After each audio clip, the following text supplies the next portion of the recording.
Welcome back to our Famous in America channel. In today's video, we are going to remember some irreplaceable talents in the entertainment world that unfortunately have recently left us. But before we start this journey of tributes, we would be deeply happy if you could leave your like and enjoy this video, because this small but important gesture, it helps us a lot keep sharing these simple tributes with all of you. Let's take a look at today's honorees.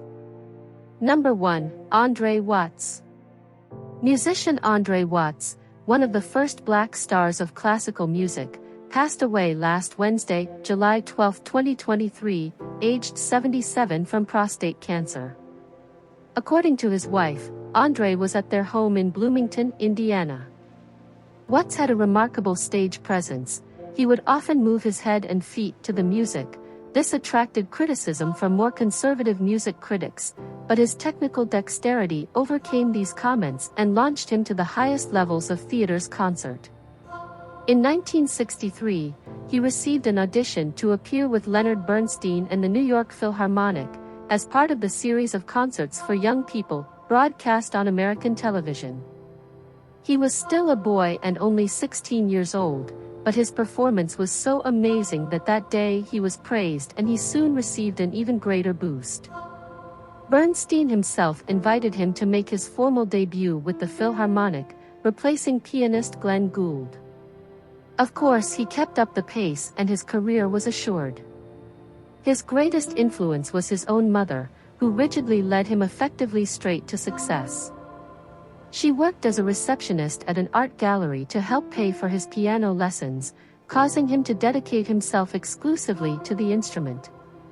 As early as 1964, less than a year after his debut with Bernstein, Watts won the Grammy Award for Most Promising New Classical Artist. Among the survivors are his wife, Joan Brand Watts, a stepson, William Dalton, a stepdaughter, Amanda Rees, and 7 step-grandchildren. Number 2, Christopher Garland. Christopher Garland, or Chris Garland as he became known, was an English footballer who played in the 4 divisions of the Football League in England. Garland died on July 13, 2023, aged 74, from Parkinson's disease. As a striker, he started his professional career with local club Bristol City in April 1966. In 1971 he was sold to Chelsea for £100,000. In 1974 he moved to Leicester City before returning to Bristol City in November 1976. The club experienced a dramatic decline from the 1st division to the 4th division, and he had to accept the termination of his contract at half the amount owed in 1982, although he remained at the club for 1 more season. He later still played for Gloucester City, coached Yeovil Town and managed Minehead. After retiring, he spent 2 years selling fruit and vegetables door to door. Garland married Patricia Cooper in June 1970. They had 2 sons, Adam and Ryan, and a daughter, Jessica. Jessica is a former England netball international and in 2019 was appointed head coach of the England national netball team. Garland separated from Patricia and married his wife Ruth in 2004. Our condolences to the entire family. Number 3, Bill Reynolds. Sportswriter Bill Reynolds passed away at the age of 78 on July 13. Bill was a present voice in sports journalism. He was a columnist for the Providence Journal and a significant figure in Rhode Island sports. Reynolds has spent nearly 40 years delivering compelling narratives and providing insightful and delightful commentary on stories from the world of sports.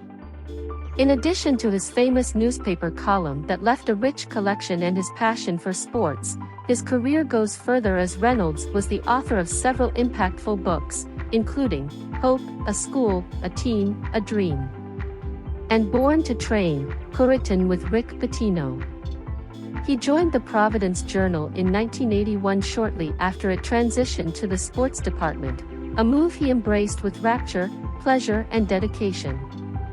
His retirement came in 2021, but his legacy in sports journalism lives on and his genuine enthusiasm for sports resonated in every article he wrote, marking him as an iconic figure in sports journalism. A great loss for sports journalism.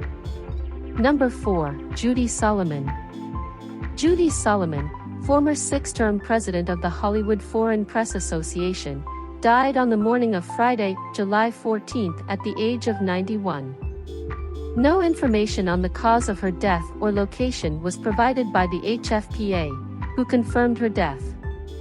We are incredibly saddened by the loss of our dear friend and colleague, Judy Solomon.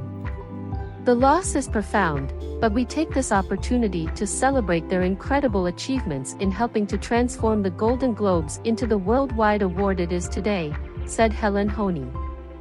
Judy not only loved the HFPA, but she also loved Hollywood, added Honey. We are grateful for her support and leadership during her 67 years as a member of the HFPA.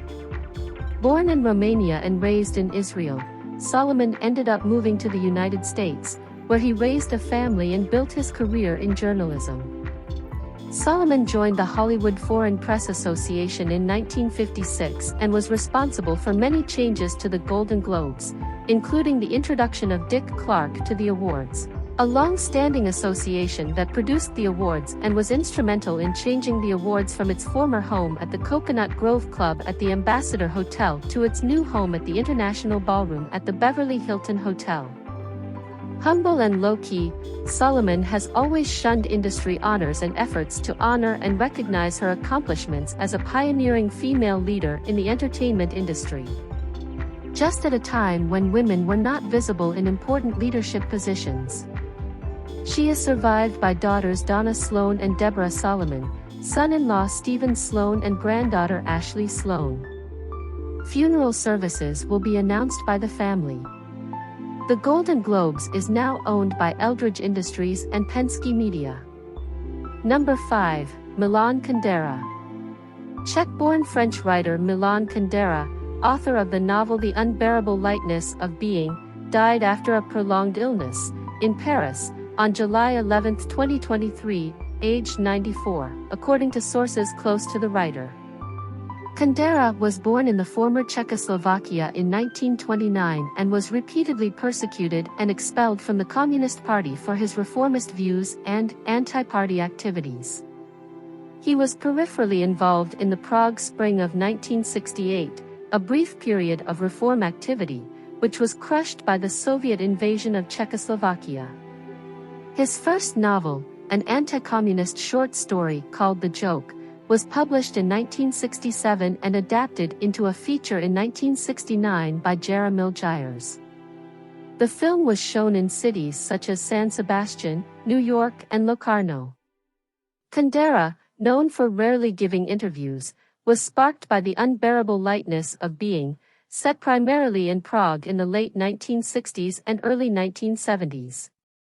It explores artistic, intellectual and romantic life in Czech society, from the period of the Prague Spring of 1968 to the Soviet invasion and its aftermath through the lives of a doctor, his lover, and a waitress. The film adaptation came in 1988 by Philip Kaufman and starred the magnificent Daniel Day-Lewis, Juliette Binoche and Lena Olin. The film was nominated for 2 Academy Awards and earned Kaufman a BAFTA win for Best Adapted Screenplay. Kundera has been married twice. His first wife was singer Olga Hasovas-Makova, daughter of composer Pavel Haas, and his second wife Vera Hrabenkova, whom he married in 1967. From his marriage to Vera he had 2 daughters. In addition to his wife, Vera was his secretary, translator of his works, and guardian between Kundera and the outside world. Let's leave it at that, and if this video has added any value to you, we kindly ask that you show your support and appreciation by liking and leaving your comment below and continue watching the next tributes that we will bring here on the channel. Thank you very much.